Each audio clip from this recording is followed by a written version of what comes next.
Everyone's been riding E3 highs for the last week. We've got a bevy of announcements, huge reveals, and tons of new glimpses from all of our most anticipated games. But there were a few things curiously missing.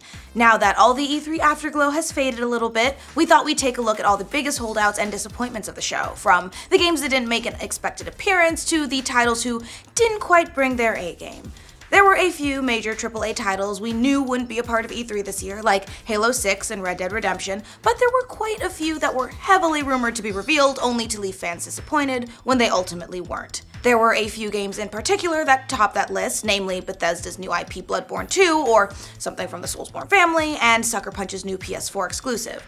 Bethesda's mysterious new IP is probably one of the biggest disappointing no-shows, mostly because the publisher's E3 conference was so short and, outside of Wolfenstein, not all that memorable. We don't know a whole lot about the new IP, other than the fact that it might be called Starfield, although that rumor is based off of a trademark the company filed years ago. Jumping over to the PlayStation conference, there were a couple of notable holdouts for E3 this year that caught fans a little by surprise. Developers and producers from Software and Sony, the team that brought us Bloodborne, have been hinting for a few months that their next game could be out as soon as this year, which made it a prime candidate for an E3 appearance. From Software has managed one game in the Soulsborne family per year for the last few years, so unless they're going to do a surprise reveal and release it later this year, it looks like that streak might finally be broken. Fans were also expecting the reveal of infamous creators Sucker Punch to show off whatever it is they've been working on in secret for the last couple of years. The only thing we really know about the title, thanks to everyone's favorite insider Shinobi, is that it's a new IP.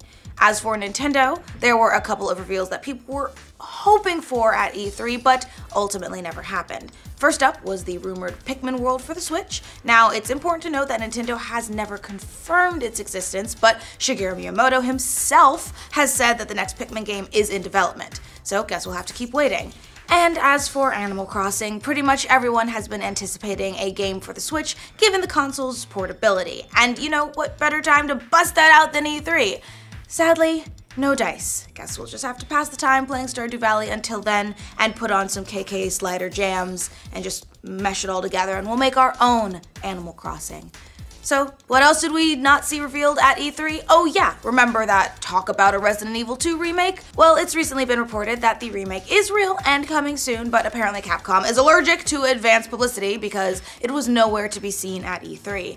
There was also the rumor that HD remasters of the first two Shenmue games might show up at E3. Last year, Sega hinted that a Shenmue remaster was in the cards and coming this year. Since the year's, almost half over, that meant we'd see it at E3, right? Well, wrong. Still waiting. We've seen nothing. Okay, but let's put those rumors aside. There were other games that lots of people straight up expected to be showed off at this year's E3. Probably at the top of the list is Last of Us 2, the sequel to Naughty Dog's super well-received 2013 game that was announced last year. Everyone thought we'd see it unveiled at E3, but Naughty Dog and Sony opened their showcase with Uncharted Lost Legacy instead, and a sweet sitar solo. However, the lack of Last of Us 2 definitely makes sense, as Sony probably didn't want to step on the toes of Days Gone, which got its own spotlight at Sony's press conference. Meanwhile, Death Stranding, the mindfuck of a game that's being worked on by Metal Gear godfather Hideo Kojima, was also a no-show at E3 this year, leaving us all sadly not weirded out. Kojima let fans know that that'd be the case ahead of time, but following the surprise reveal of Beyond Good and Evil 2 at Ubisoft's presser on Monday, people, including us, got our hopes up that maybe Kojima was stealthily pulling a fast one on us. Oh, and the Final Fantasy VII Remake that's apparently been in the works since the Clinton administration, of course, it no-showed at E3 this year too, giving more fuel to the speculation that the game's officially in development hell. Oh, and Visceral Star Wars game skipped E3 this year too. Apparently, it stars an Imperial draft dodger from Alderaan who works for Jabba the Hutt, which, it sounds cool. You know what would be even cooler? If we saw it at E3. Apart from specific game announcements, E3 included a few disappointments from each of the big three, Nintendo, Microsoft, and Sony. In addition to not giving us more cute-talking animals in Animal Crossing or cute-talking bug things in Pikmin, but yay for 2 new Metroid games, Nintendo's Virtual Console was also mysteriously and insanely disappointingly absent from the show. We do know that some form of a Netflix-style Virtual Console is on the way next year, attached to the Switch's online service, But it seems a little odd that we didn't get any more details about the regular Virtual Console so we could play the old Animal Crossing in time to wait for the new Animal Crossing that still hasn't been announced yet that we're all hoping for. That non-announcement could mean that the long-awaited feature and another way for Nintendo to take our money might not be coming until the online portion launches at all, which seems like a fairly big oversight for Nintendo, but really not all that surprising given some of their other Nintendo shenanigans. For Microsoft's part, they paid a whole lot of lip service to the idea of exclusive titles, which again, wasn't much of a surprise given how much they've been criticized over that subject lately. But while the company did talk up that they were showing off 22 exclusives at their presser, a lot of that was thanks to tricky wordplay.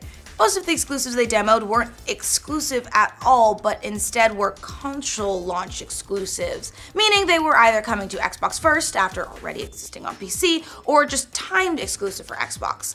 As for the real big exclusive IPs, Microsoft's Phil Spencer said many of those are still 2 to 3 years off. And speaking of waiting, Sony's press conference was all about games you won't be playing for quite some time. The company managed to dazzle with impressive demos for God of War and Spider-Man for the PS4, but just about every single release window was announced for early 2018 and beyond. The only things Sony really announced for 2017 were DLC packages for some of their bigger games like Horizon Zero Dawn and Uncharted, worth being excited about, but it's not the same as releasing some brand new full-length AAA stuff to play. So that does it for our big roundup of all the biggest disappointments and no-shows from E3 2017. What are the things that you felt were missing from the show? What did you want to see more of? Was it Animal Crossing? Well, you're wrong if it's not Animal Crossing. And for future updates on all the games that disappoint us, including the lack of Animal Crossing, remember to like this video, and if you're new around here, subscribe to the know. And the prompter has run out. I just realized that I didn't write the last, paragraph, so I'm writing it right now. The end. The end! Bye, everybody! Let's just keep rolling. Whoa. Yeah, it's almost done. Mica, don't do that. I saw that. Be careful.